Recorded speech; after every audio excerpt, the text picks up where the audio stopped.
To begin removing these areas that I've marked, I'm going to score around the shape first using my V tool, and then I'll use the U gouges to clear out that area. So this creates a little bit of a safety barrier, so it's less likely that my U gouges will accidentally cut beyond the shape that I'm wanting it to cut away.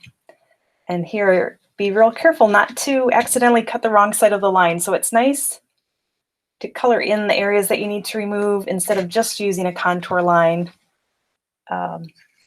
Since we're kind of thinking in reverse and leaving the areas that we need that second color, where the second color needs to remain.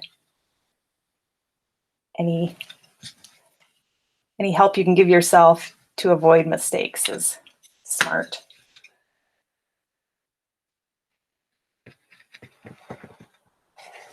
Remember, always cut away from yourself. And I'm using my non-skid mat underneath the block to prevent the block from slipping away from me.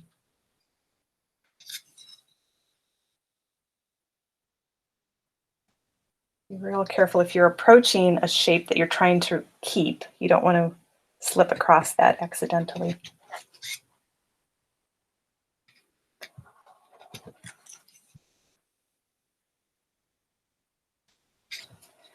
You might also think about the direction that you're clearing your block. If you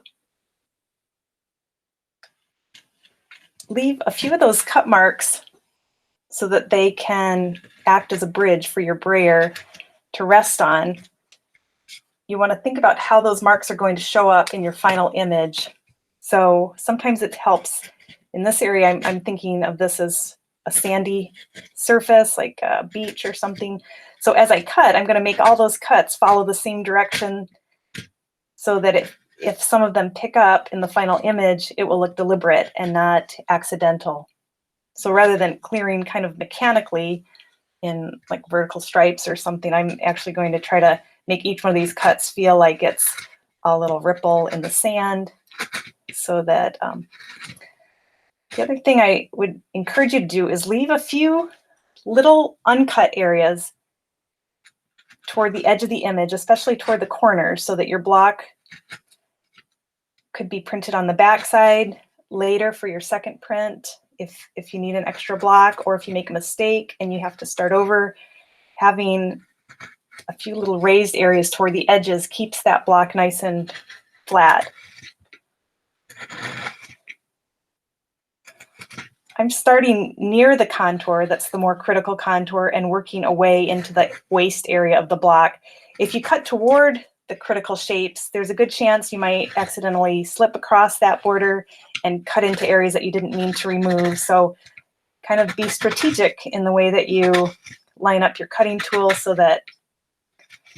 again, I'll leave a few little spots here of the wood uncut so that the brayer has something to rest on while it's inking up the block and doesn't drop down and ink the whole corners up.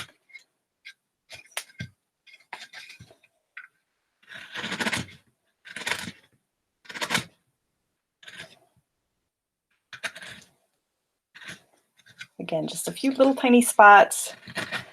Once I cut down to the point where I'm seeing the wood grain running in the other direction, that means I've cut through the first layer of the plywood and have reached the second layer. It's hard to know exactly how deep to cut so that the brayer won't accidentally ink up areas. A good rule of thumb is the larger the area is, the deeper you need to cut, because there's more chance that the brayer can drop down into these big areas than they can't really drop down into these little tiny deep cuts, but they can drop down where more of the wood has been cut away.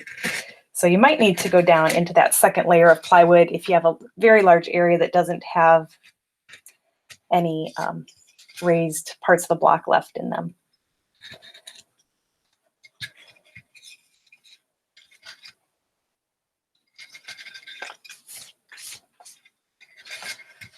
Right, for this handle, again, it's a little bit more of a precise area, so I'm going to take a little more care to outline that contour first.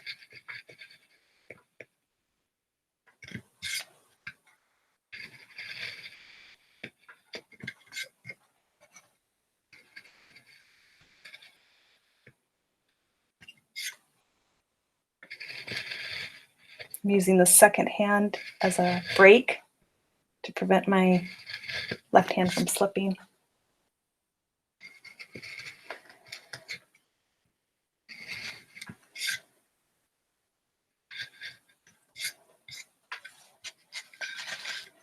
And then this little tiny shape is also pretty precise. So I like the V tool first to make sure that I create the outline in the right spot.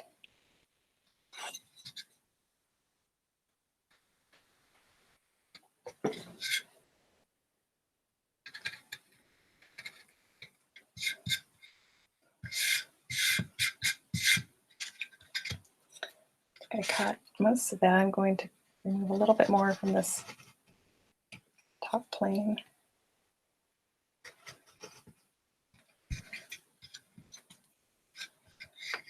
All right, I think I'm ready to proof this up.